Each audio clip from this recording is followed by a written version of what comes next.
probably time to go. This is an adult show, yeah, this is an adult show. And if you ain't one of them, it's probably time to go. Welcome back, ladies and gentlemen. That's right, you found TDAU Live. Sorry, we're drinking. It's the show. This is episode 30. We got some paranormal pride going on. We got Nicole Chivattoni. I apologize if I brutalized that last name. I'm really bad with names. I'm really great with faces. It's a character defect, I promise. Anyways, it's episode 30. Welcome to the show. It's been hope you guys are enjoying June. It's been Pride Month. We got a lot to get into. A lot of questions. A couple of news topics that have popped up lately because I want to ask Nicole her opinion on there's been a lot of UFO activity in the news lately. First, we got to get into a little local story because Burlington police did some stupid shit, and we got to call that out on the show, no matter the guest. It's just no matter what's going on, when your local news do something, when your local PD, and by local I mean it's Burlington. It's like an hour and a half north, but that's local in Vermont. Am I wrong? When they do something that dumb, you gotta talk about it for a second. So we're gonna get into that. I forgot to change the backlight to red. Sorry, ladies and gentlemen. So we got a lot going on. Anyways, this is gonna be a fun show. We got a lot to talk about. Mainly UFOs, the paranormal. Maybe we'll get into cryptids. I don't know. It's the Drunken Underwhelming Show. Let's go. Yeah, back baby. Are you saying you want to show me your tits? This is the story of a drunk who grew up kind of a punk, and then all his friends left him, and now he's here alone. This is the story of a drunk who grew up kind of punk. Now he's here doing the Drunken Underwhelming Live Show. This is a weird show. Drunken Underwhelming Live Show. Drunken Underwhelming Live Show. Drunken Underwhelming Live Show. That's right. Welcome back, ladies and gentlemen. Oh, I forgot to change the overlay. I am so sorry, Nicole. Welcome to the program. Nicole, how are you? Hey, thanks for having me back. Oh, thanks. I still love that theme song. I appreciate it. It's a lot of fun throughout the. It's like the only reason we have seasons on this show is so that I get to write something new and change the music. I swear. It's good as reason as any. Fair enough. And it's shocking that we're past halfway through season 1 at TDAU Live. We made it a whole 4.5 seasons on the Drunken Under Quarantine show. And I've been doing it by myself. We actually had GW Foley on a couple weeks ago as kind of a farewell. And to be honest, for those out there, I'm actually this Friday, 2 days from now, I'll be doing my last live show with GW Foley before he moves down south. He's going to grad school. Yeah, that's right. As a man in his 40s who decided to go back to school, he graduated. I'm going to pronounce this awfully because I do that. Cum laude. I don't know. It's valedictorian, and there's like a cum laude. Yeah, there we go. Cum laude. Sounds better than cum loud. Yeah, it depends on who you ask, I suppose. Cum laude of his graduating class, and actually had multiple professors tell him that they're going to miss him, which I was just like, of course, sir. I don't want to take the wind out from under your sails, but these professors are used to dealing with 18 and 19-year-olds. They're probably glad just to have an adult there to ground things for them. I'm sure. But yes, he's moving south, going to SCAD, going to get his grad degree in television and movies. I think. I don't know what the official degree name is, but I'm just hoping that after he graduates, he hires me as a character actor. I don't care. I'll play the homeless guy all day if he needs one in his sitcom or whatever he goes on to do. So GW Foley, shout out to you. I will see you Friday, my friend. We're going to be roasting Maximum Overdrive, Marquee Theater in Middlebury, Vermont, and yeah, I will miss my last movie roast with you, my friend. Sean commented and said, "Come loudly." Yes, that's kind of what I said. I'm not gonna lie. I'm bad at pronunciating shit. It's a defect. It's more of a feature It's not a defect. It's a feature. Anyways, Nicole, thank Bonus you for being here. features. Yes, it's one of those. How have you been, my dear? I've been good. Staying busy, doing a lot of Nice. investigating. That's awesome. Mhm. Does it get busier during the spring and summer season? Do you guys find like you find yourself doing more once it gets warm out and it's like not like you have to dress up like you're in the Arctic? So no, usually it doesn't really. Our busy season is like September, October, when everybody's in the mood for Halloween and spooky things. That makes Right now, sense. everybody's in the mood for summer. We kind of take the summer off from events. Okay. So we do things on our own. We're going to be doing a lot of lives, a lot of girls' trips, just hanging out, Paracons. Very nice. Get back to into the remind me- public events in September. And to remind the audience, the girls' trip, it's a part of a group, right? You're Yeah. you're I part am of like part of. a collective, if we were to say it that way. It's a team, Paranormal Investigation team, Full Moon Paranormal. It's Nice. myself and 3 others. Nice. And what is there a I'm going to go through a lot of basic stuff we covered on the early one just to get people caught up before we get into the nitty gritty. Yeah. Is there specific roles throughout a team? And is it like there's one person that's like really good at certain aspects, or is it that I'm trying to think about an analogy and I'm not pulling it right now. But I getcha. We all kind of do everything, but there's definitely things that we all have our individual strengths. okay. I run most of the social media. Lisa Lascala, she was really, really great at getting us into places for events. Lisa She's Morrison, like she's a the medium. booker, per se. Yes, she's our event coordinator. Yep. And Susan Page, she is excellent at history. She'll go through like ancestry and find a lot of details about places. So we all really do everything, but we definitely You have all strengths. kind of specialize in your field. Yeah, a little bit. So it's kind of like a team for a band, almost. If Yeah. you look at it, like you have the guy that's good at social media, you have the guy that's good at booking, you have the guy that's good at like the history of the music of the genre, and also the person that's like the thought person, like the person Yes. that like sees outside the box, is kind of like the creator, innovator, kind of like open space thinker that probably the 3 of you have to bring back to Earth once in a while. Oh yeah, definitely. There's Fair been enough. some definitely very out there ideas. Yep, Little and grand scheme, and they're like, is this really realistic? I'm like, no, but I want to do it anyway. that's fair. And that's how you grow, really. Yeah. Like, is the from my personal perspective, dealing with EOS, the entrepreneurial operating system in my professional life, is that you need that person. They're titled the visionary, but then you have a person that works closely with them that is called like the implementer, and that's the person that like pushes back and is like, no, we can't just run a store that's based on watermelons, man. We got like the visionary is the guy that's like, hey, we're gonna go out, we're gonna run a store that's completely we're gonna do 30 different types of watermelons, and the implementer is like, yo, that's not gonna work. We gotta diversify our fruit portfolio. But that would 100% work because they just had a pop-up restaurant about an hour from me that was all Cheez-It themed. See, now that sounds awesome. The part I completely forgot what I was talking about, and the drunk magician part of my brain was like Cheez-It restaurant. Cheez-It restaurant. A I'm Cheez-It in. pop-up restaurant. Yeah, Cheez-It nachos. I'm in. Cheez-It chicken tenders. Like this is something. Cheez-It everything. And they have like, sure. those cereal dispensers, but full of Cheez-Its. Oh, this sounds phenomenal. That's a great idea. Sean said, has Nicole ever heard of Ghost Town Living? No. I've heard of ghost towns. I'm wondering if it's just living like it's like a van life, but in a ghost town.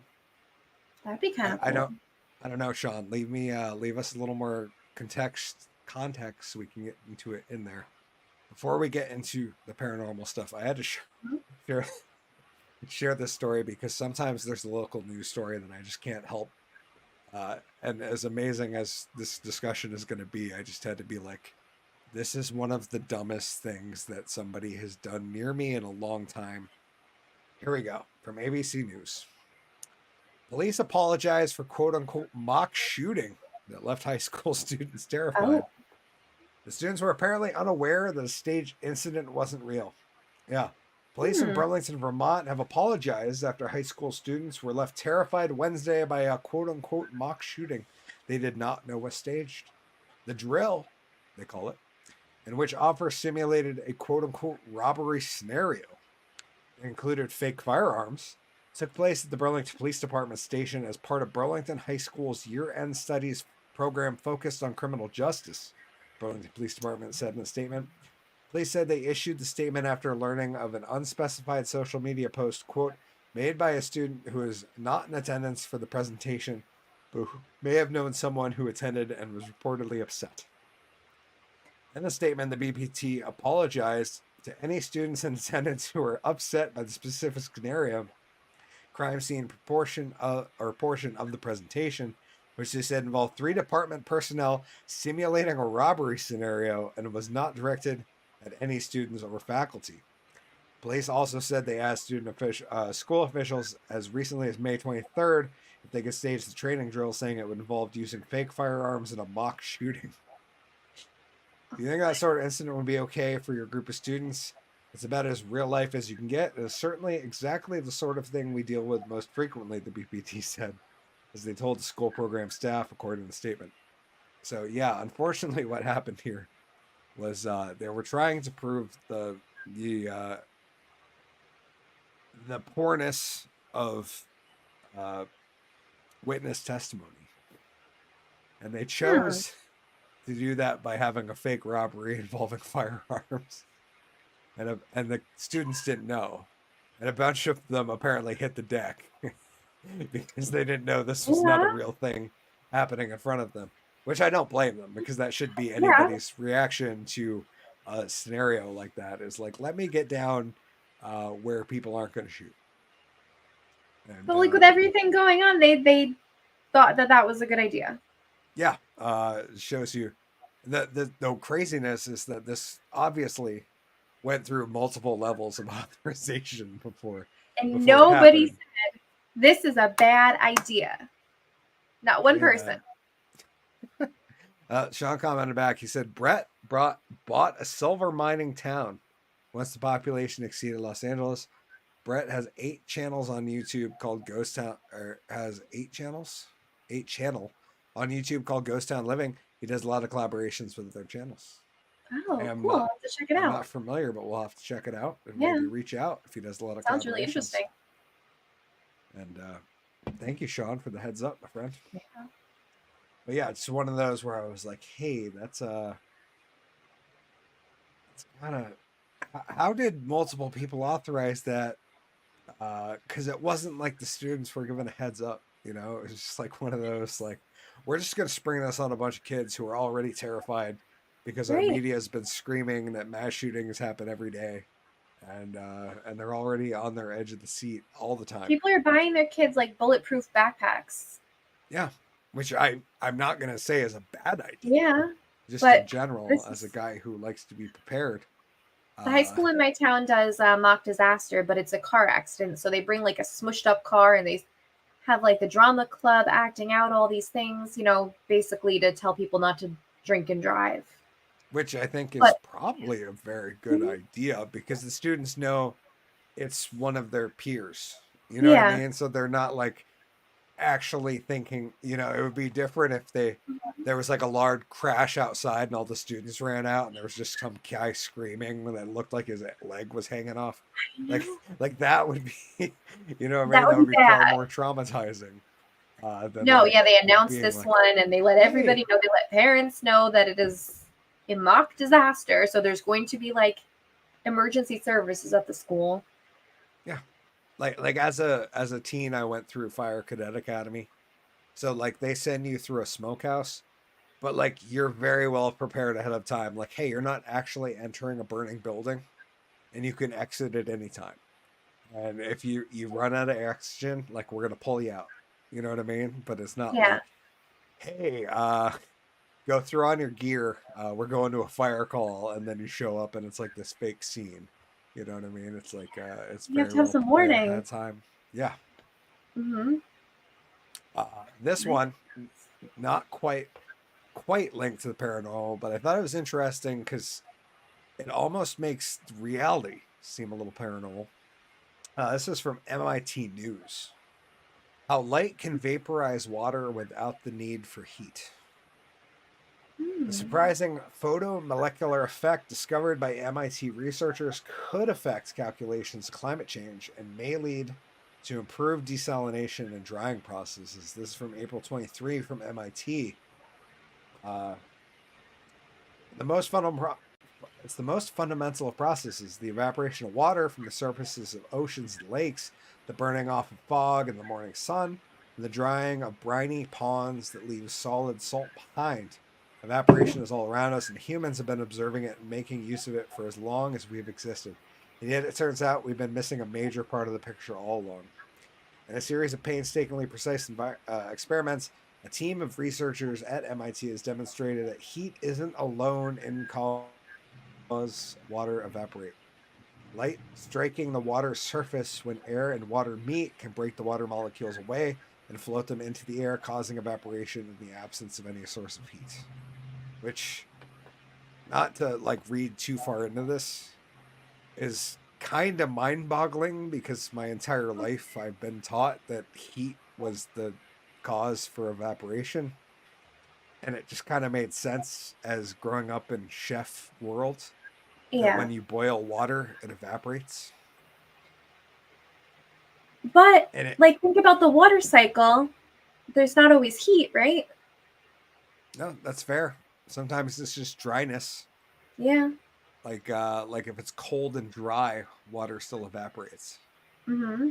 The issue with this one is I see that like this just kind of messed with all of the climate models that we have, because like every climate model is based on Earth heating up and then causing more evaporation. Meanwhile, that evaporation is going to happen regardless, and now we need to go back and just one of those where it's like it's an interesting. See, We'll see. I've thought about the implications of this in a magic trick because, like, oh, you have a glass of water and zap, now it's empty. Where did it go? That's fair. Speaking of which, I felt like last time I led you astray and I didn't perform any magic, so I did bring a deck of cards. Let's Johnson, Terrence Howard touched on this issue on his podcast with Joe Rogan. Yeah, I mean, I don't blame him.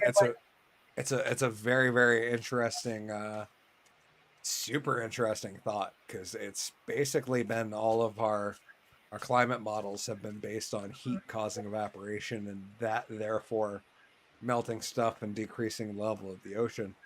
But it makes me wonder what it looks like when we account for such a thing.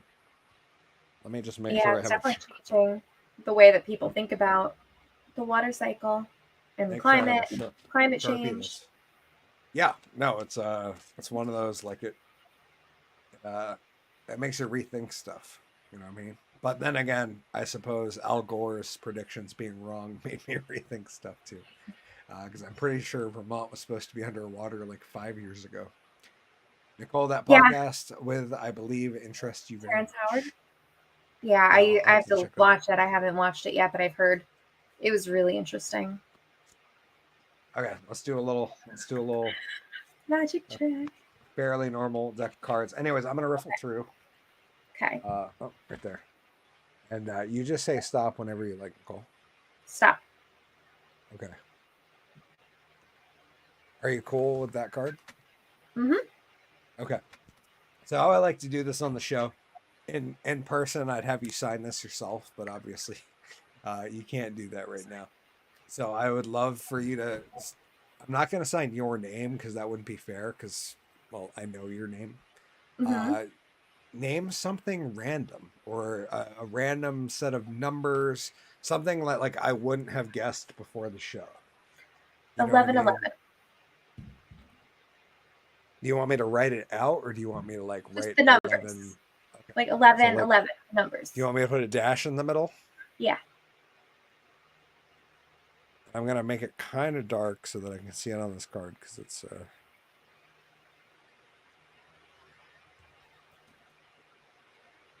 that works. Yep. Okay.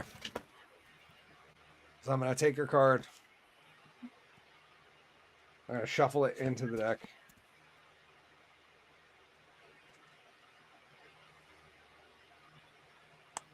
Okay. I'm going to attempt to find it. We got 11 on it. So that's not that's not the crazy part. That's something any magician could do if he were so inclined. What I'm gonna do is I'm actually gonna take your card and I'm gonna tear it into pieces.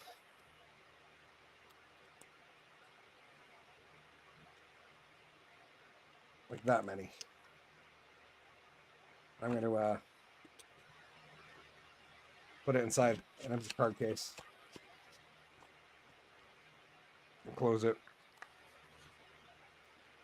So now we have your torn up card inside of a case, which is kind of cool. Yeah. That's a feature of the show generally. And I just take a wand now. We'll use the this one for tonight. I just give a little.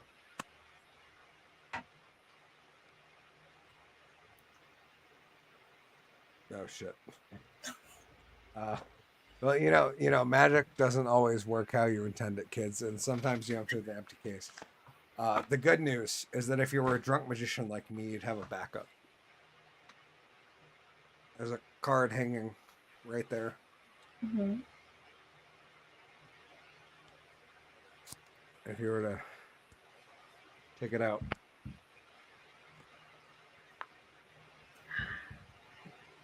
Wow. Thank you. That was good. That was very good. Thank you very much. I appreciate that. And Thank you. this is, I was a little gypped last time. I was like, I didn't get to see a magic trick. Yeah, no, I apologize. I forget that some of the guests actually want that because we did so many shows with people over the time that were just like, yeah, whatever. It's just a talk show. That I was like, oh yeah, I forgot that's something I should do as like a gift for my guests, and we should bring that back once in a while. Definitely. Oh. I'd watch for the Yeah. magic. Sean said 11/11. Isn't that just a little bit Egyptian? I don't know. Is it Egyptian? I just know it's like the time when you make a wish. That's fair. I don't know myself. And that it's is a it's wish one of those time. things that just keep coming up. Like everything where I go, I see 11/11s. That's fair. Mhm. Anyways, as we get to a few paranormal type stories. Ooh. This one's kind of interesting, and I saw it and I didn't know what to make of it, and I thought you might have a better opinion on it than I. As a magician, somebody who thinks a little bit deeper on things, like I feel like I think a little bit deeper. Oh, a beautiful assistant commented in and says, mine's 2s and 6s.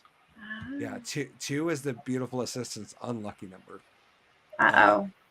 She actually got a tattoo recently, and the tattoo artist had a 222 tattoo, and she was like, "Oh Nope. shit!" Yeah, she got bugged out a little bit. She ended up going through with it because the tattoo artist was amazing, and the tattoo artist actually explained to us that her birthday was February 22nd, and I was like, okay. "Oh, that makes a shitload of sense." But yeah, at first she was like, "Yeah, I don't know if I should go through with this." That's like my unlucky number 3 times. That's like the devil's calling. The 6s are the lucky numbers? I'm not sure. I've never heard her explain the 6s, just the 2s. This one was interesting. Not quite paranormal, but one of those things like, I guess it is outside of the normal realm of understanding. To which I went like, as a human, I want to understand it because it's patterns. Mm-hmm. But as a magician, I also understand that there's sometimes something deeper than just us recognizing patterns. So here we go. This is from futurism.com. Scientists intrigued by a signal from space repeating every hour. The fact the signal is repeating at such a leisurely pace is extraordinary. A repeating radio signal from deep space has scientists puzzled because they can't fully explain what's emitting it. The working hypothesis, as detailed in a study published in the Journal of Nature Astronomy, seems like it should be the Journal of Natural Astronomy, but yes, the Journal of Nature Astronomy, is that the source is likely a kind of neuron store called a pulsar that fires off radio signals as it rotates on its axis. But if true, that only raises more questions. With an interval of 54 minutes, the object called ASKAPJ1935 plus 2148 would be the slowest spinning neutron star ever documented by an astounding margin. It's slow, in fact, that should be impossible. Adding to a small but growing list of apparent stellar remnants that defy explanation. It's highly unusual to discover a neutron star candidate emitting radio pulsations in this way, said study lead author Manisha Caleb from the University of Sydney Institute for Astronomy in a statement about the work. The fact that the signal is repeating at such a leisurely pace is extraordinary. Neutron stars are formed in the aftermath of a supernova, an epic explosion that occurs when a massive star runs out of fuel, collapses under its own gravity. Whatever mass doesn't get blasted into space gets compressed into a fraction of the star's original size, making them the densest objects in the universe that aren't black holes. Neutron stars also have ludicrously powerful magnetic fields which send out streams of particles into space along their poles. In the case of pulsars, the rotation causes these particle streams to rotate too. The astronomers, this looks like a repeating signal. But yeah, it's going a little too fast. Yeah. 54 minutes. And if we're working on studies and can't say what it is, like maybe. My first thought was like, wouldn't that be like the timeline if somebody was just a little off an hour somewhere out in space trying to send out a signal saying like, hey, we're here. Like they would try to line up an hour. We send out signals into outer space, so why would we think that somebody else couldn't be sending out signals in outer space? I agree. It's a very interesting, and it's wild that it's like openly public that they see signals coming in. Because normally I feel like these things are very like hush hush. I mean, I guess it could be something natural because the world kind of all falls into patterns. Like energy likes patterns and likes to follow set orders. Yeah, nature likes order, which is very strange. Yeah. Because it very much lines up with how our brain works. Which is strange that like it kind of all falls into place, and almost makes you wonder if we're living in a simulation, right? Because like everything kind of lines up, and you're like, this makes almost too much sense sometimes. Like it's very binary, the codes and everything. Like they can only do what it's coded to do over and over and over again. Yeah, it's like watching a TV series that's too good. And you're just like, there's no way this could actually happen. It's too predictable. like especially something like that where you're like every 54 minutes, like that's just very on the nose. Yeah, it's not like 54, 56, 55 every 54 minutes. Yeah. Yeah, I mean, even the sun doesn't set like that. You know, it's just a little bit different every day over time and slowly, you know, it's 54, it's 6:54 and then 6:53 and then 6:52 and a half and then 62 and then like it's very gradual, like gradually shifts. And our years are off. We have to have a leap year because our years are not exact. Yep, because we couldn't line that up. Yep. And yeah, meanwhile, this thing's just like a perfect 54 minutes over and over and over. It does make you wonder if, who knows? I mean, I've been thinking for a while that it's not necessarily aliens.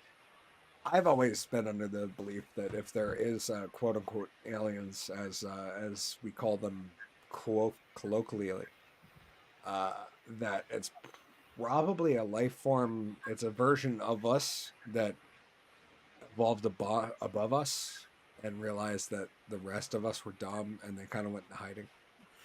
And There's also I've the thought, theory about future humans. I think that might be similar.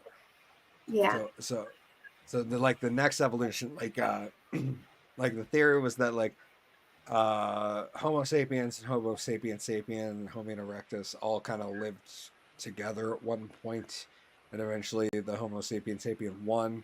And like, what if there's a Homo sapiens plus per se, or whatever we're gonna call them?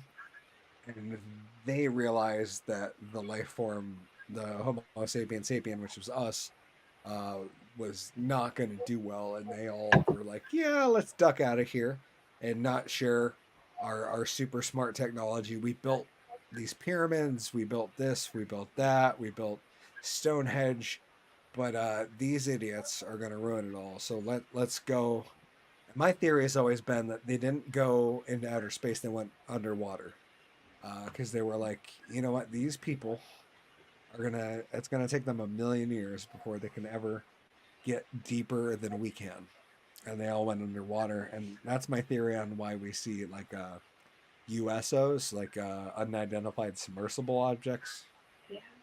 Is that or we have these theories about like Atlantis and all these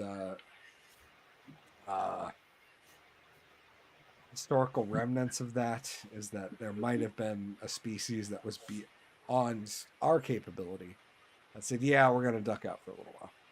And Makes sense. it doesn't, yeah, it's mildly logical. John said, I know this is way too Hawaiian, but just like Doho sings Tiny Bubbles, the way I see it, our universe is one bubble and a tub of bubbles.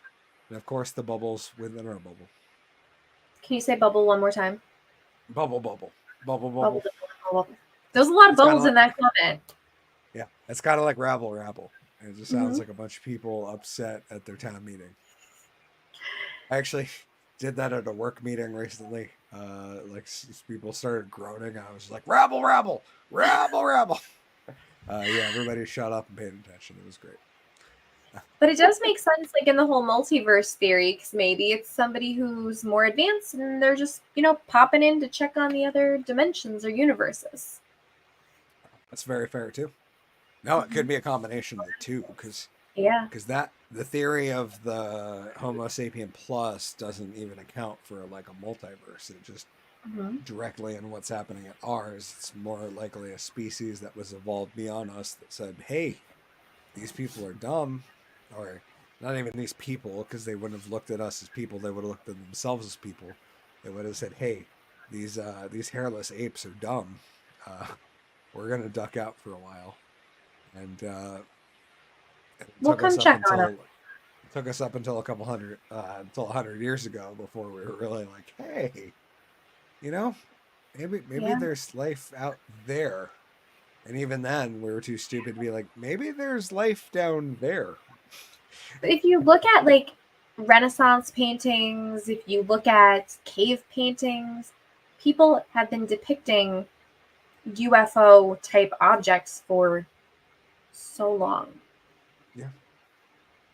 So it's not a new phenomenon.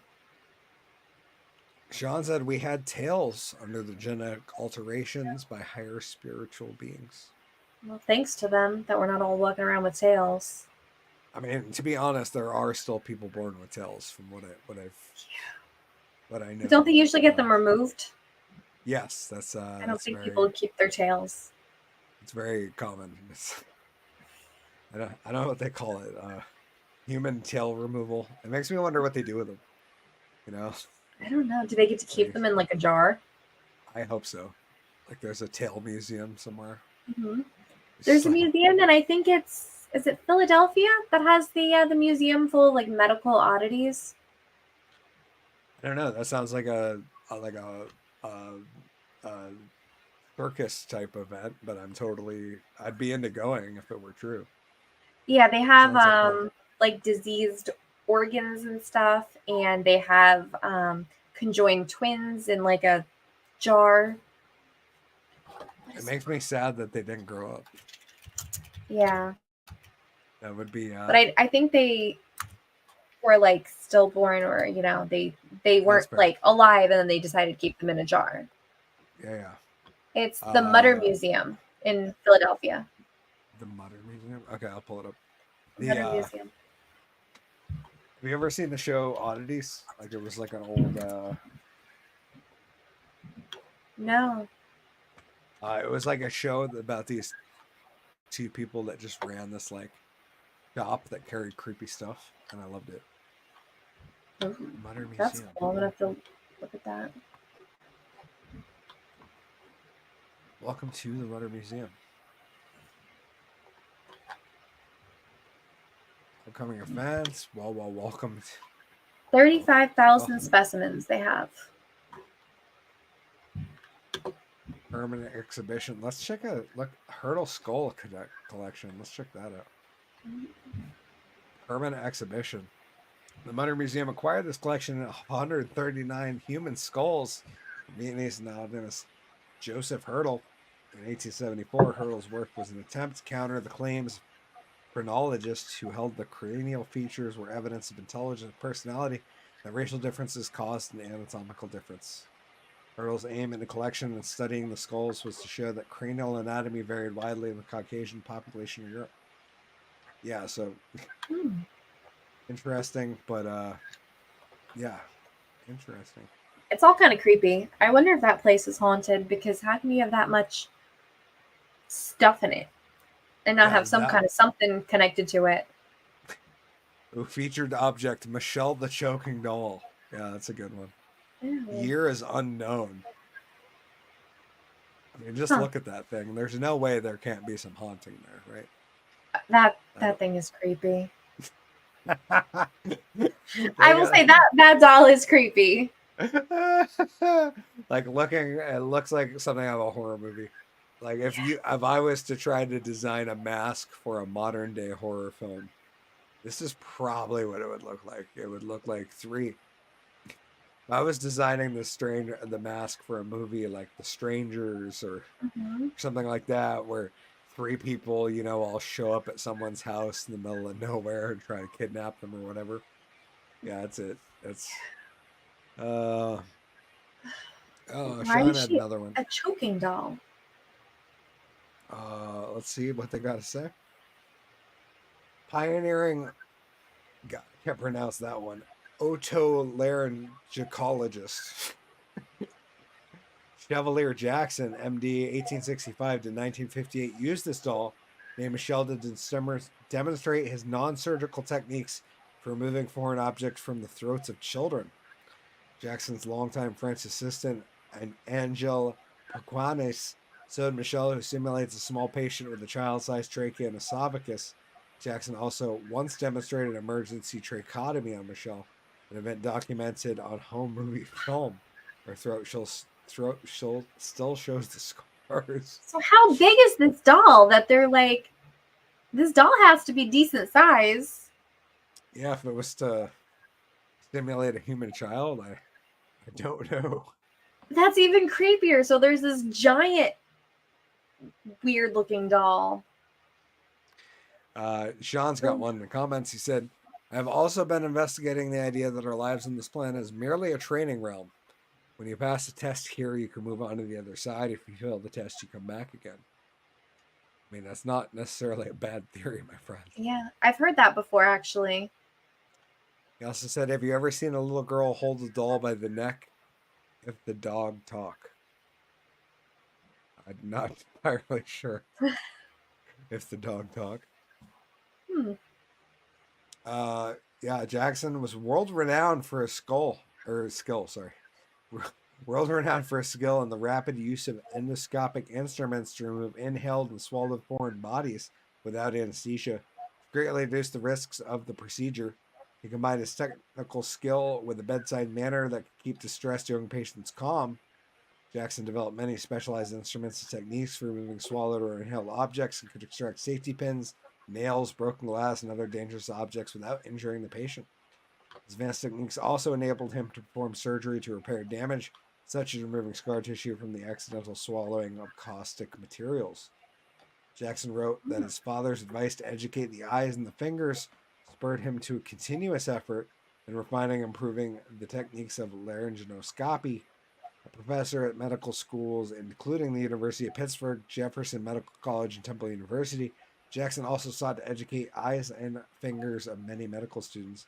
By one estimate, the students he trained saved as many as 500,000 lives using this. Wow. Which is wild, but Yeah. this doll is just wow. I guess, it's before they had those like fancy schmancy dolls they have in hospitals now to train people. That's what they did. They sewed them. The ones that look like real dolls, looks like real babies. Historical Medical Library collection. They got a museum collection. Yeah, this place is wild. Yeah. Yeah, I might have to go check that out. I can't imagine that the Modern Museum, is not just incredibly haunted. I'm gonna have to go in there and like sneak a K2 and a cat ball in and see if anything wants. Sean said, if the doll, sorry, this voice activated software still suck. Oh, okay, fair enough. The comment was, have you ever taken CPR classes with a lifelike dummy better than dragging in a corpse? I guess. Yep. But to be honest, since the last time I took CPR courses, they've changed it like 3 times, dude. That was like 2005, 2006. Like, it's changed. Like, that's how fast medicine is advancing.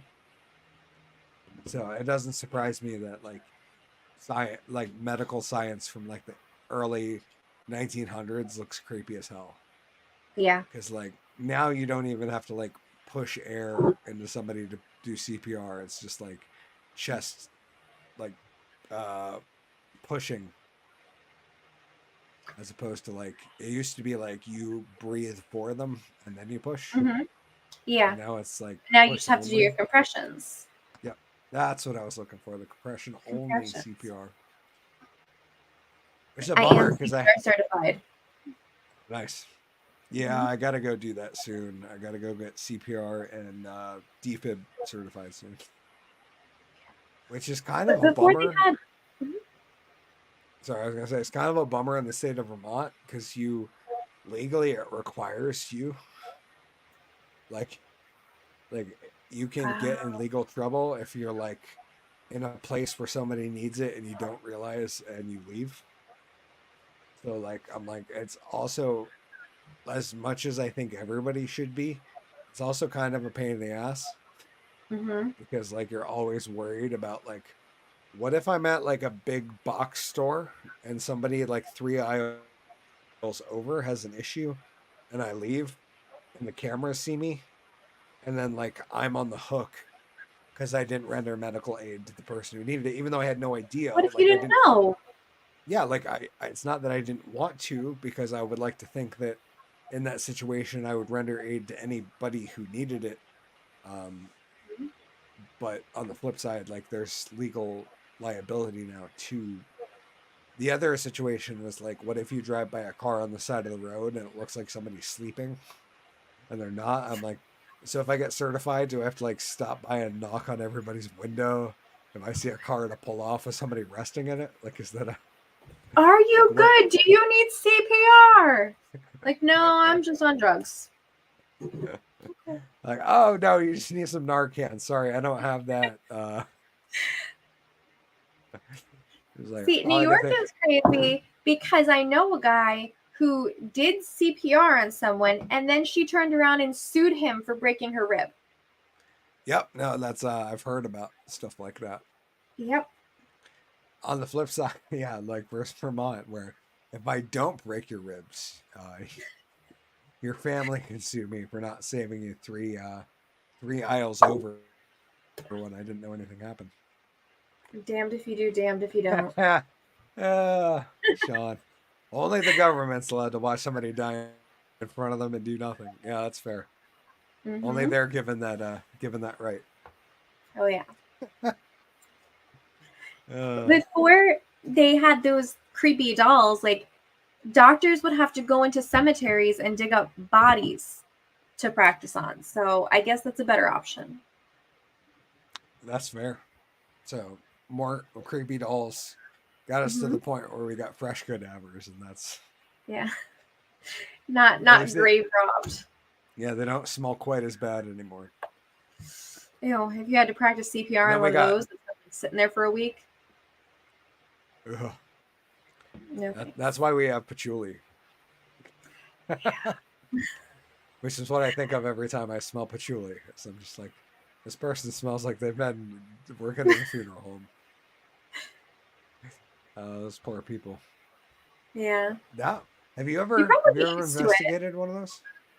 Funeral home? No, we were actually going to, but they couldn't guarantee us there would be no bodies in like the downstairs area where they do their stuff.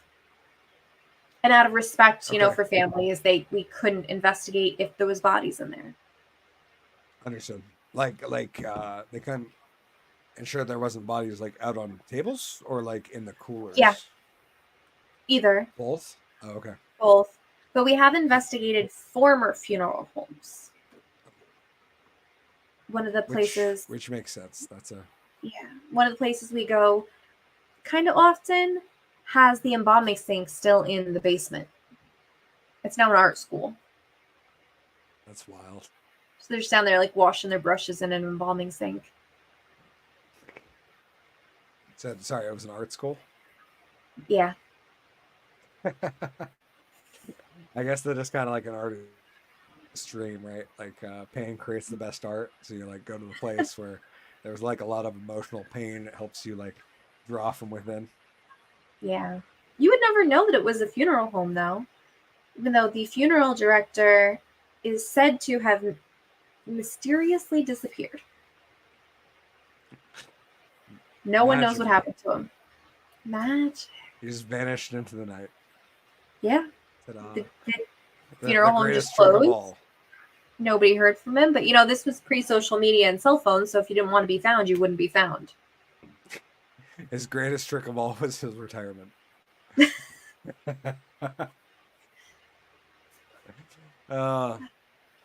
Okay, couple questions directly paranormal investigator related. Have you ever encountered something during an investigation that truly frightened you? No. Okay. There was definitely things that startled us. This weekend, we were actually at Fort William Henry in Lake George, and we're walking around doing a live, and my friend hears like coming down the stairs at us. And she grabs me and freaks out, and then I'm like, oh my God, what is going on? So it wasn't scary, but it was definitely startling. Fair enough. But nothing that left you like chilled, like you were like. No. Okay. I don't. Sean had a good one down in the comments. Sean said, "Have you ever investigated Revolutionary War battlegrounds?" We not battlegrounds, but there's a restaurant close to me that was kind of a big hub for the Revolutionary War. Alexander Hamilton stayed there. Washington was there. I mean, Washington was everywhere, but that is where they found out that Benedict Arnold was a traitor. And supposedly George Washington went up to his picture, flipped it upside down, and it's still like that. Oh, that's that. Yeah. None paranormal related. That's very, very cool historically. Like, I don't know how true it is, but that's the story. Mm-hmm. If it is true, that's incredible. Like that's you got a lot of activity there. That's pretty cool. Came through on a spirit box, and something named every person at that event. Just in succession, they said all of our names. Oh, that's so cool. Hmm. Uh, second question: how do you ensure the safety and well-being of your team during paranormal investigations? We all have Do you have like different a things that we security do. protocol? No, not really. We all have different things that we do. For me, it's really just about intent. I am going into something saying nothing negative is going to happen. I don't give any power to anything negative that might come through. Some people pray, some people, surround themselves in a white bubble of light, sage, Florida water, all that. But Sorry, what is Florida water? it's supposed to like cleanse and ward off negative energies. But to be clear, is It it smells literally nice. Florida water from Florida? No, I don't know. That's just I'm what they sorry. call it. Forgive me. I don't Okay, know. forgive me for my ignorance. I've never heard of this I term honestly before, other couldn't than when tell I was you at a beach. what's in Florida water. Okay. Florida water. Let's see. I mean, gators could be in Florida water, from what I know. Gators are in all Florida water. That's But fair. it's supposed to ward off negative energy, bring good luck, used in religious and spiritual rituals, but it's like water and oils and herbs and stuff. So it's not holy water, to be clear, No, not holy water. but it is roughly I'm not trying to say it's the same thing, but it's roughly similar in the belief structure. I guess so, yeah. I mean, I don't believe in holy water does really. the same thing that whole. No, I understand that. Oh. I'm just trying to draw it. Like if you did Yeah. believe in holy water, it would be Yes. kind of like Florida water. Okay. Yeah, I'm not trying I to say think it's they're all the same about thing at intent. all because I'm not. Okay. I'm just trying to. But yeah, same idea. understand You here spritz it because- around and your demons go away. So it's like a spray. Yeah. Like it is spritzed. It is not. Okay. Mhm. Just trying to understand because I don't that's know. one of those I think things it's that, all like, about I intent. had never heard of until 3 minutes ago Mhm. when you mentioned it, which is rare because I feel like I've heard a lot of I've heard a lot of things. I'm a curious person, and it was Mhm. like the first time I'd ever heard anyone refer to Florida water other than like, yeah, I was getting a tan or fishing. It smells really good. I think it's kind of technically and sold as a aftershave or cologne kind of thing. Okay, But it does smell good.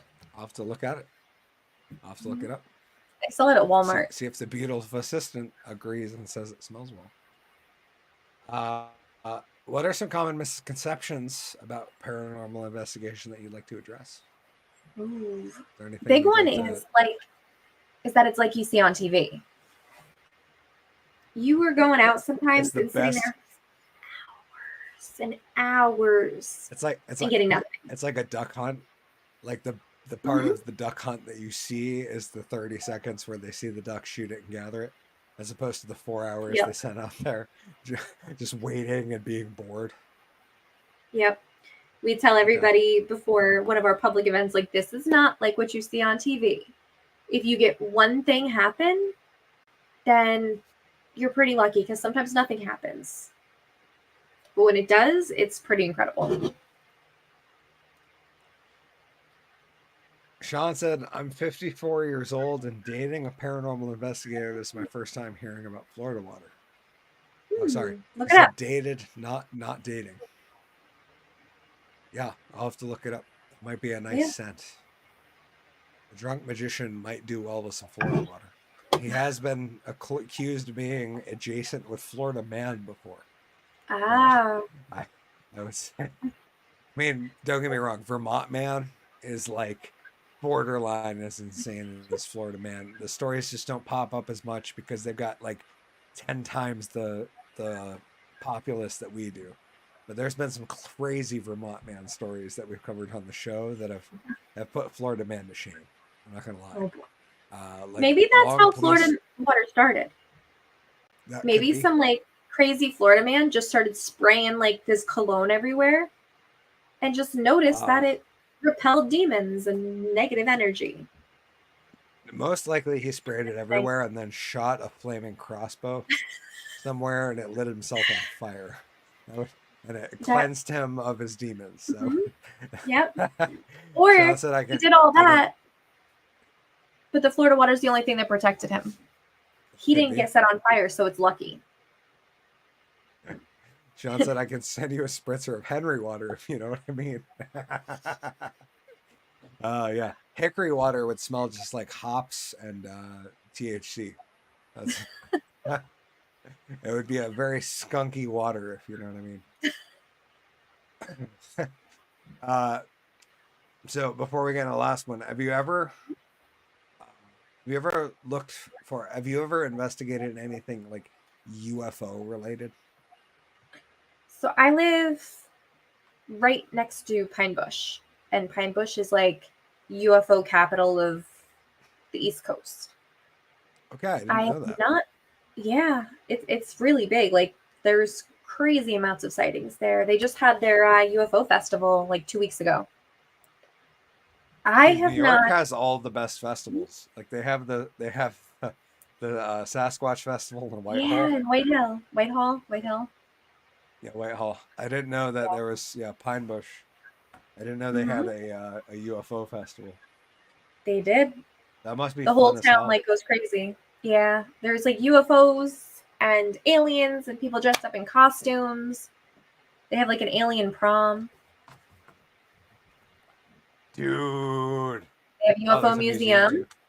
There is UFO and paranormal museum. Oh, I love it. I absolutely love it. Yeah. Oh, yeah. Yep. So much fun. Costumes. Come to watch or join the fantastic cosplay characters, extraterrestrials of all shapes and sizes. They take over Main Street, Pine Bush, New York. I had no idea. It's so fun. I'm gonna have to look this up. So this is June 1st. Yeah, I'm gonna have to look into this for next year. I might have to meet you there, Nicole. Yeah, I go every year. It'd be fun. We could do a live from the event. Yeah, that'd be fun. Totally into that. I'm just down. to meet you in person would be absolutely awesome. Yeah, it would be. You're not that far. Considering my normal podcast people are in the UK. It's in Orange County. From New York?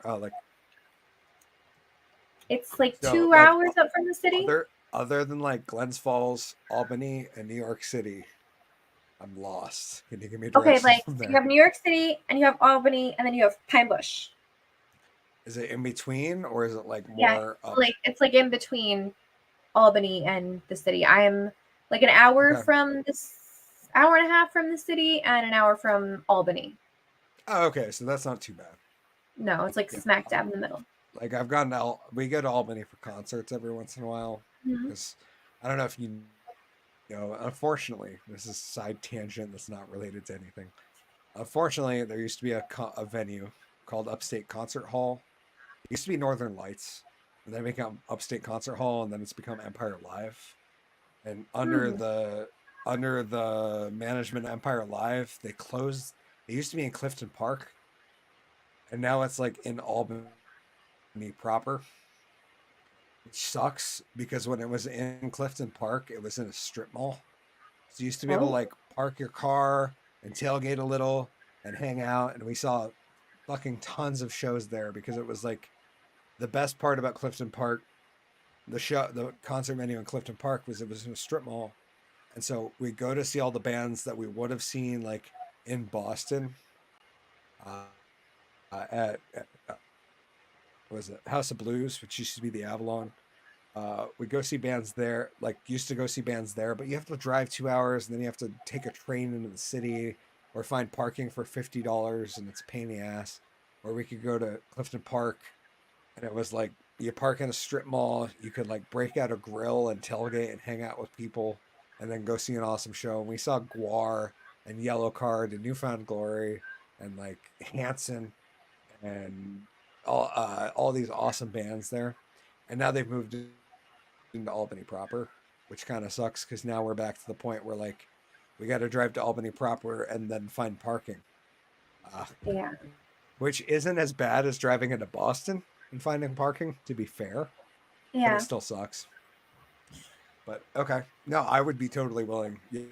UFO Fest in June 2025. We're gonna have to look into that because that would be a Mhm. blast. I would totally be willing to come out to that. Yes, definitely.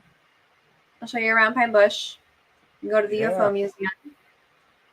Yeah, that sounds Listen like to a blast. the alien band. That sounds like fun. Mhm. You got vendors. You got free entertainment at the gazebo, free live music, and all day entertainment. Oh man. How long does this thing go? Is it like a couple It's days, or is it like no, it's a Saturday usually. okay? And then they have other things going on. Like I think the day before this year they had the UFO or the alien prom. After that they have the alien disco at Angry Orchard. Angry Orchard is right there too. Oh no shit! I didn't know that. Mhm.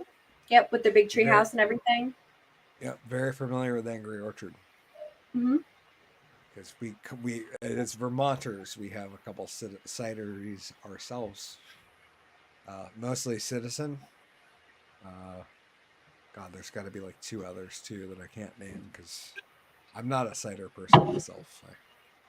I like Angry Orchard, but that's pretty much it. Fair. And I have to because it's down the road. It's like 10 minutes from my house. Nice. Johnson. Yeah, we're literally 2 minutes from Long Trail Brewery, Nice. which is now owned by Boston. No, not Boston Beer. Boston Beer is Sam Adams. They're owned by the same company that owns Harpoon. And like they've bought up a bunch of other breweries. John said, I can send you a spritzer of Henry. Oh, he said that already. He said, I was able to spend 2 nights at Hecata Head Lighthouse in Oregon. Become to be within the top 10 most haunted places in the U.S. They confirmed activity on both nights. Oh, cool. That's cool, Sean. I have never heard of that one, but I'm going to have to check that out and add it to my list. I have, can't say I've ever, the only haunted place I can say I've honestly ever been was Emily's Bridge in Vermont. And I know there's like a pile of them in Vermont. There's actually an old tale. I don't know if you know about this one, about Woodstock, Vermont, that apparently there's a vampire that's buried on the green in Woodstock, Vermont, which is a tale as old as time and something I grew up learning about. But like the green in Woodstock is the exact same shape as like a famous battleship. I can't remember which one. I'd have to look it up. But apparently they buried, maybe not a vampire, but a vampire's heart. Back in the 1800s, they buried a vampire's heart in the green on Woodstock, Vermont. But yeah, Emily's Bridge in Stowe, Vermont was probably the most haunted place I've ever been. And I've never seen anything there, but I've heard a lot of accounts of people having very creepy interactions there. That's cool. And it was apparently a bridge where, forget the story of Emily's Bridge. I think it was like a girl back in the 1800s was supposed to meet her lover, and he never showed up, and she ended up like doing self-harm. Can't remember. I feel like that's a story of a lot of haunted bridges.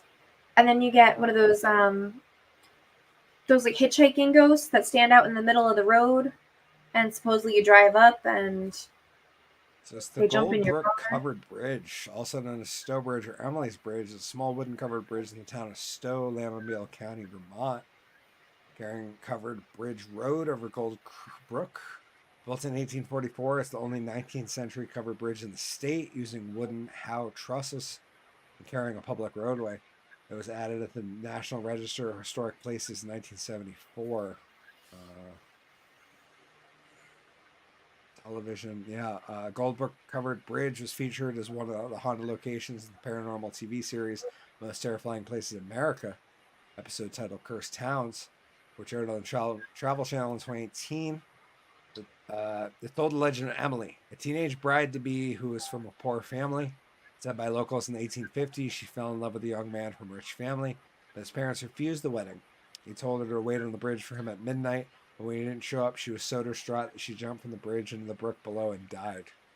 Locals report that her ghost is still lingering on the bridge that was nicknamed after her.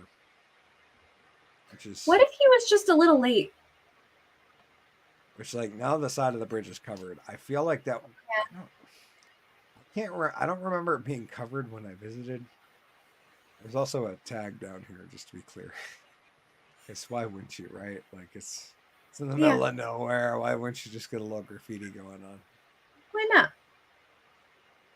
But yeah, I feel like that's probably a similar story to a lot of haunted places Mm-hmm. or haunted bridges, correct? Yep. That or the one where like the wife is looking out the window waiting for the husband and he never came back from war, and so she's still waiting. It's one of those like very like classic haunting tropes.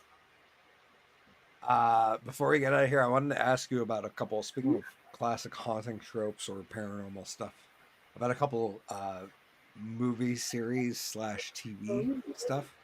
Okay. Have you seen and I haven't seen this, I've just read a couple reviews and such, the movie Winchester?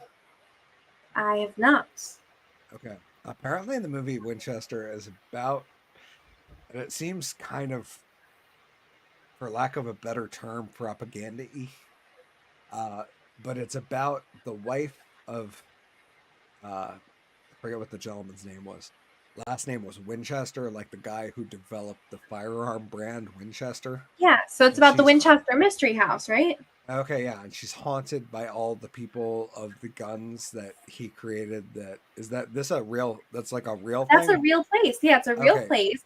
She never stopped building. There's stairways to nowhere, doors that just lead to nowhere, doors that lead outside on the second or third floor. And she was told, apparently, as long as she keeps building, the spirits will leave her alone.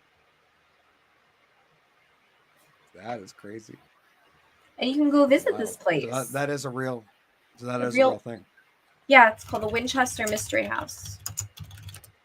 So that might be worth watching the film It just to see how it is does. in San Jose, California. The real place. Winchester Mystery. Yeah, Sarah Winchester.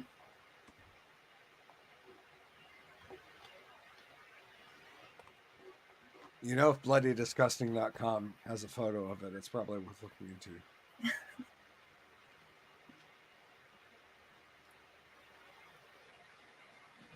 From the outside, it just looks like a beautiful mansion. Yeah. I mean, it is, but you might like get lost because there's literally no rhyme or reason. She just kept building. Oh, that's wild. There's like 73 photos of this property that are just. So did she herself build all of it, or did she have No, like she a had construction people crew? working because she Okay, was rich as heck. that's fair. I was gonna say because this doesn't look like a manic person building their house. Why The did she get married there? That's such an interesting wedding venue.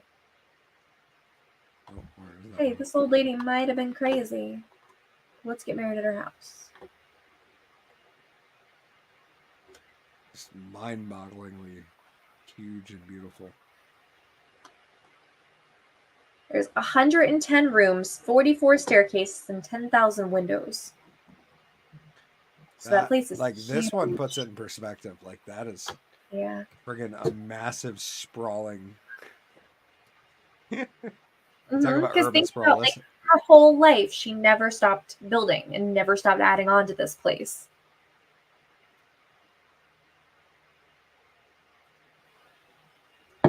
Wow. Just a whole life spent haunted.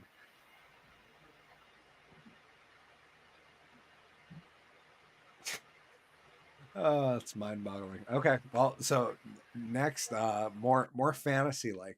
Oh, sorry, I didn't mean to remove you. I meant to remove that one. Have you seen the Netflix series Sweet Tooth? No. Okay, I haven't seen a lot of things. That's fair. This was the first series in a long time that I finished, and I was like, "Holy crap! This was The one with the deer kid? yep, Okay, I see the previews. phenomenal. Like it's one of the few pieces of modern cinema that I've seen in a while that I absolutely love. and highly recommending to anybody that I know. And yes, there is 5 million scenes throughout the entire thing where you're just like, why don't you do this? Why didn't you do that?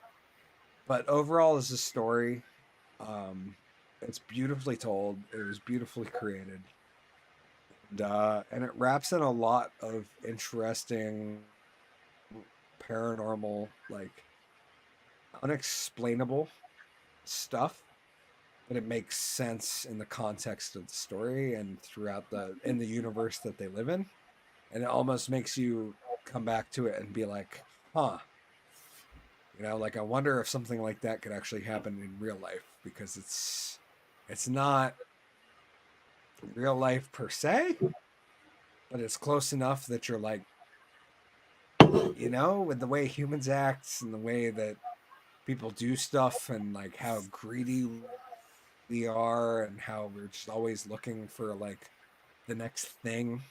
Mm-hmm. Why wouldn't we find something that creates a kickback from nature? You know what I mean?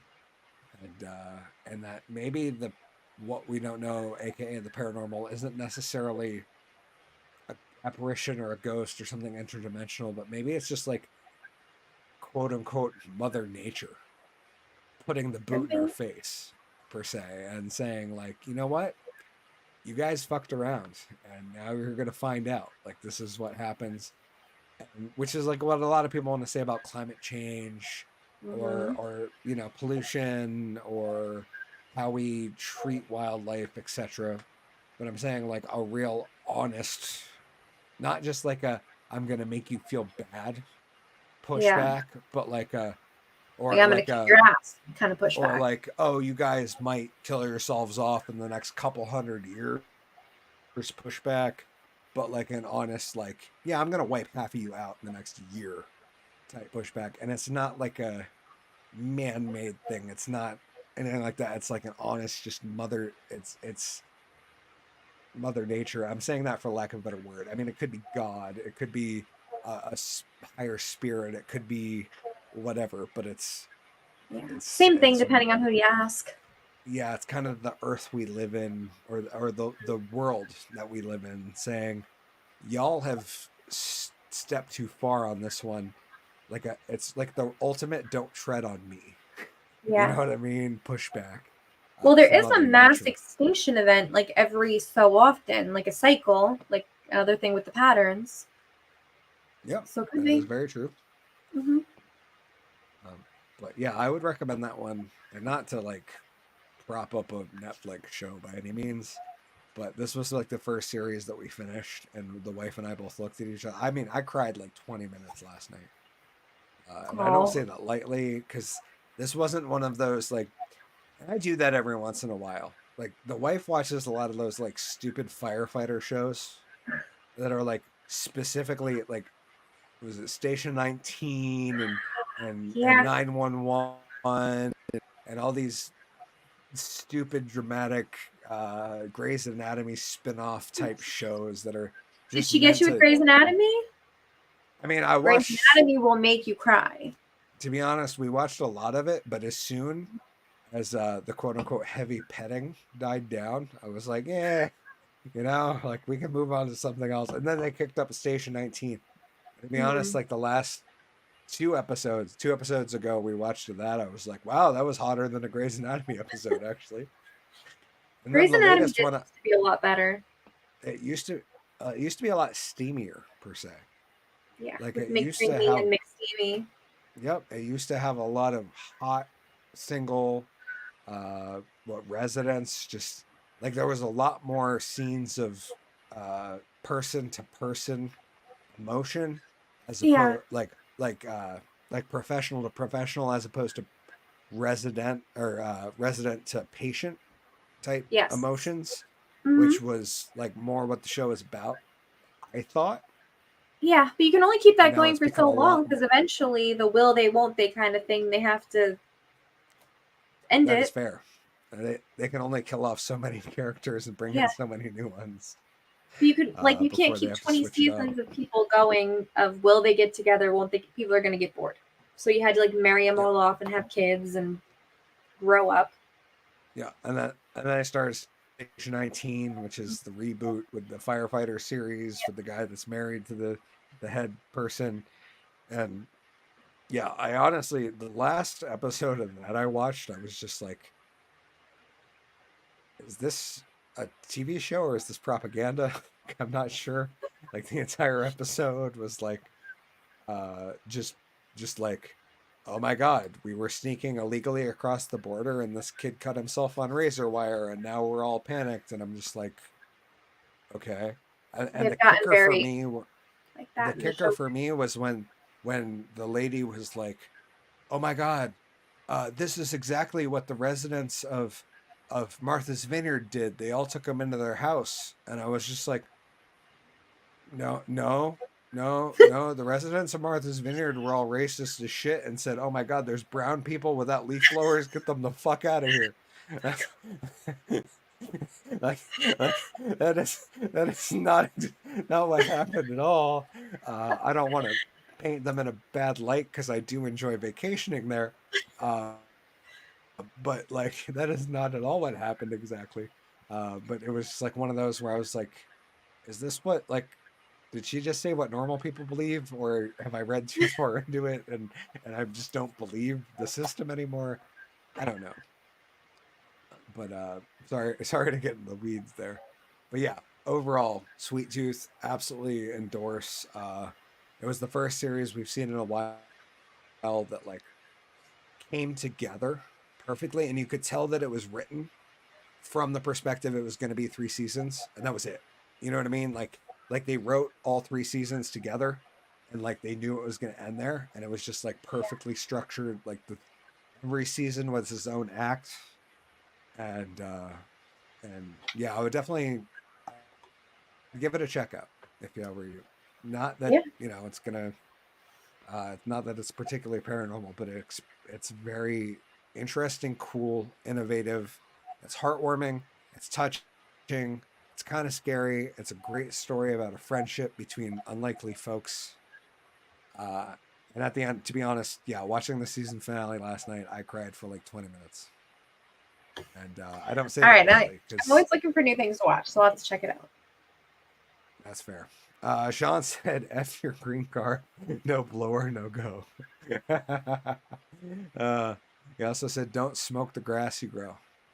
No, I don't. I keep it tight. We keep the grass tight around my yard, and that's why we write lawn care wrap around this place. He also said after show, not so much anymore. We don't do the after show so much anymore, Sean. We just kind of wrap up and bail out. Rumble, it was a good experiment for about a year, and I still upload there, but I don't live stream there because it costs money to live stream there. Oh, that's dumb.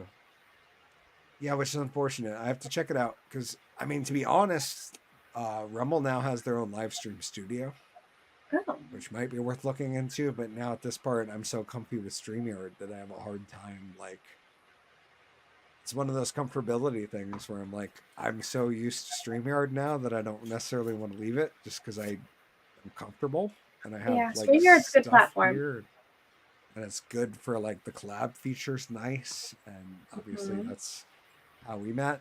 And yeah, it's comfortable. Yeah, it's good. Anyways, not sponsored. Yes, as much as we'd like to be, StreamYard, please sponsor me and Nicole. We will plug your platform 3 times a show if you just give her or I a free membership. I will every 10 minutes on the dot. I will give Rita a StreamYard spot. I don't care. I have it down to my link below if you guys want to do your own show. Let me know if you do. Please reach out. Let me know because I'll go check it out. I only stream once a week, so I do have time to check out other people's shows. And that being said, Nicole, would you like to shout out anything before we get out of here? Yeah, just find me on social media. Find Full Moon Paranormal on social media. It's pretty much at Full Moon Paranormal everywhere. You can watch our live investigations, check out our upcoming events. You can watch me Fridays at 3:30 Eastern Time on Alienate UK on YouTube. I co-host Would you say a that show one with more time Auntie. just because it. Yeah, Alienate UK. Okay. ALIEN, the number 8 UK. Okay. And that is The Paranormal Alien Podcast. 8 wasn't. I want to make sure that part was clear. Just because. Yeah, Alien, the number 8. Sean said, "Thank you, Nicole, for putting up with my silliness. Great show. Great I topic." enjoy silliness. Yes, and that's what we're here for. It's nice to 'Cause not if be you- so serious all the time. Yeah, I mean that's what you guys come for TDAU Live for, right? Like me drunk rambling over political commentary and interviewing extremely interesting guests, and Nicole is definitely one of those extremely interesting guests. Thank you, Nicole. Thank you for I having me. appreciate you. I came for the magic. Anytime, my dear. That's fair. We will definitely be in touch because I would love to do this again. Yeah. And you were absolutely awesome, and I love the haunted background theme. That Yeah. makes me Yeah, happy. spooky background. Yeah. It's way cooler than my regular background. To be fair, my co-host for 3.5 years, he at one point had a bookcase background, and for 2 years we all thought it was his actual house, and it turned out it was a green screen. And we were all like, as soon as we saw it without the green screen, we were like, "Oh, you don't actually like shoot in front of a book." Like it took us 2 years to realize, like, oh shit, that wasn't real. That is awesome. And then he That's went great. to a brick wall, which was great because he's a stand-up comic, which is like the Oh, perfect background for stand-up comics is a brick Mhm. wall. For me, my wall is just smattered with random stuff, and there's a little bit of everything. Like cards, magic wands. if you dig far enough, there's a little bit of everything for everybody. There's a Mr. Potato Head with a giant red dick. There's Pirate Mr. Potato Head. There's Hulk Hogan. We got a Ninja Turtle. We got Jason masks. There's Teenage Mutant Ninja Turtles. There's a RuPond duck race duck. Yeah, there's just a little bit of everything back there. And a shout out to one of my favorite bars, Clear River Tavern in Pittsfield, Vermont, that closed 3 or 4 months ago. By that I mean probably longer than that. But they just reopened on June 1st. So shout out to the Clear River Tavern that's now reopened. The backstory is it was the bar I went to on my 21st birthday when I was I turned 21 at midnight. We went when I was 20, waited until I was 21, and that was where I had my first drink after midnight. And it was the first like open mic that I ever went to. And it was where I met some lifelong friends that kind of changed my trajectory forever.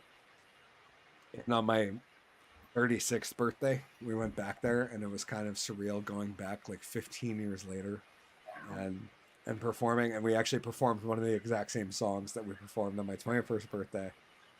And it was a magical experience. No pun intended, because Hickory doesn't perform magic. Perform music. He performs magic. There's other characters in the Hickory verse that perform music, and if you want to find those, it's MC Molasses on YouTube at MC Molasses Official, as well as Uncle Dad and the Family Secret at Uncle Dad and the Family Secret. You want to go check those out. Uncle Dad is working in the studio, releasing the first song in about a decade and a half. Will be out in the next couple months. Molasses is still dropping singles every 6 to 8 weeks. Fafo just came out, which is the first single off the Make Lawns Great Again EP. And go check that out, because we got a lot of stuff going on and cooking in the studio, and I got some time off from work coming up, so there'll be even more coming out. Thank you, Nicole, again, for joining me on this silly-ass program that we call the TDAU Live. This has been episode 30, Paranormal Pride. I forgot to mention that. I've been, and I don't mean to get political or anything, but I have been appropriating Pride this month. And by that I mean, as a straight white man, I seem to be the only person that can't be proud of my identity. So I have taken June and encouraging my viewers to do something that they're actually proud of this month. And so the things that I've been proud of is we've been drinking less, we've been creating more, we've been losing weight, trimming off a little poundage because I could use that, and just encouraging people to go out and do something they're proud of, because I don't think there's enough of that. I don't think there's enough encouragement to go do stuff that you can sit at the end of the day and be like, you know what? Damn, I achieved that, and that's awesome. That's awesome. That's my I like appropriating Pride Month. Thank you. I came up with that a couple weeks ago, and I was like, what am I going to do for Pride Month? You know what? I'm going to do shit I'm proud of. I'm going to produce more music. I'm going to lose some weight. I'm going to talk to some people that I'm really proud to have interviews with, such as yourself. And it's been, it's not a negative thing. By no means I mean to take away from the community of their own Pride events. I just think that everyone else that's maybe not part of the community should also do something that they're proud of, and really make Pride Month something to be proud of. So, yeah, Do something you're that's proud June of for every us. month. Yes, and as I feel like it's a good starting point. You know what I mean? As we're all talking about Pride all the time for the entire month of June, it's like a good reminder to be like, hey, why aren't we doing shit we're proud of all the time? So, well said, Awesome. Nicole. Anyways, this has been TDAU Live, episode 30, Paranormal Pride with Paranormal Investigator Nicole Chivattoni. Did I pronounce that right this time? Chivattoni. Yep. Ah, almost. I want to pronounce it with the Tani. I don't know why. It's like Mulligatawny. You know what I mean? Like, Yeah. which always makes me think of Seinfeld.